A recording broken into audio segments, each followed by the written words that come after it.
পিঁয়াজটো অকণ ডাঙৰ ডাঙৰ কাটো মই ফ্ৰাই কাৰণে, তেতিয়া ভাল লাগে।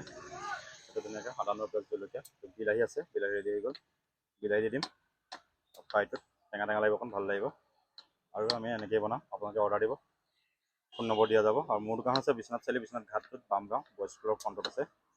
আপোনালোকে যোগাযোগ কৰিব। গাহৰি ফ্ৰাই, গ্ৰেভি আৰু পোৰা বাঁহত চুঙাত দিয়াও পাব। আগতে যোগাযোগ কৰিব। ধনিয়া পাত, ধনিয়া দি দিম একদম পূৰা এইখিনি মাংসখিনি।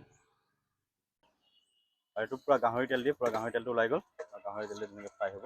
এইটো মাংস দি দিলোঁ, পূৰা চব মিক্স আছে ধুনীয়াকৈ। 100 টকাত চব পিচকৈ পাব। আৰু পূৰা মাংসটো দিয়া আছে 100 টকাত চব পিচ।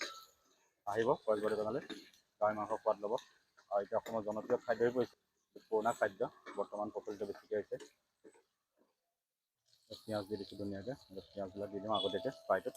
পিঁয়াজ জলকীয়া বিলাহী লগতে দি দিওঁ আমি, লগতে আদা নহৰু লগতে দি দিছোঁ ধুনীয়াকৈ। আৰু ফ্ৰাইটো আমি এনেকৈ বনাওঁ, চিম্পুল ফ্ৰাই। এতিয়া ফ্ৰাই হৈ গৈছে, ৰেডি। আপোনালোকে যোগাযোগ কৰিব বইজ স্কুলৰ ফ্ৰণ্টত, 100 টকাত 100 পিচ। আৰু পোৰা মাংস আছে, ৰেডি আছে, দি নাপায় 100 টকাত 100 পিচ। আহক, সোনকালে আহক, গাহৰি সোৱাদ লওক। গাছ টেঙা দি দিছোঁ, লাষ্ট হৈ যাব। গাছ টেঙাটো দিলেই, গাছ টেঙা দি খাম আজি ফ্ৰাই। আৰু হৈ গৈছে, কালাৰ ধুনীয়া হৈ গৈছে।